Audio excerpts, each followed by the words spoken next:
guys, this is big. I never know what to do. This is the 50th or the 5th, depending on how good I am at mirroring things. Anyways, we're on the 50th part of our Friday video series of the Mass, and we get to talk about the announcements. No, I made the same joke last time. The final prayer, right? So sometimes at this point in the Mass, people will give announcements.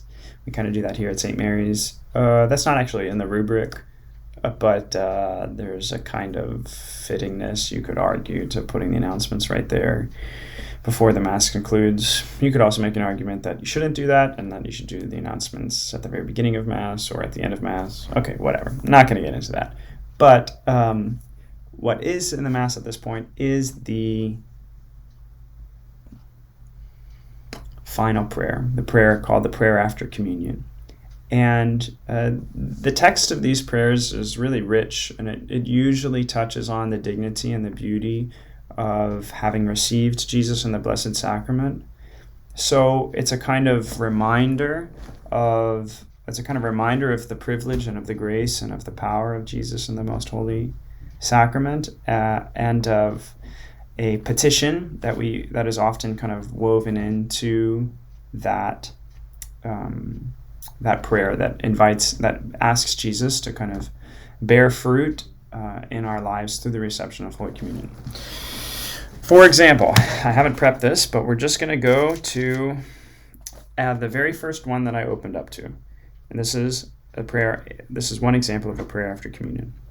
Hear, O Lord, our prayer, that this most holy exchange by which you have redeemed us may bring your help in this present life and assure us for eternal gladness through Christ our Lord.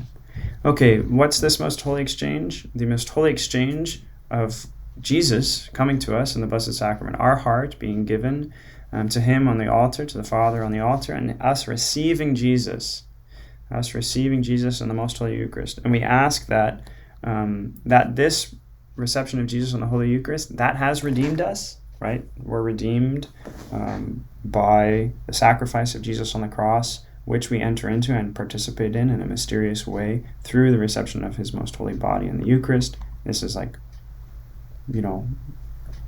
our redemption. We ask that this bring us God's help in this present life and ensure us for eternal gladness, right? Asking Jesus to bless us now and to have this order us towards eternal salvation in heaven. So the prayers, I know it's the end of Mass and people are kind of like, oh my gosh, donuts, I'm just ready. It's worth really striving to be attentive even in these moments at the end of Mass, because the prayers continue to instruct us and elevate our hearts and our minds towards God, from whom all blessings flow. Okay, God bless.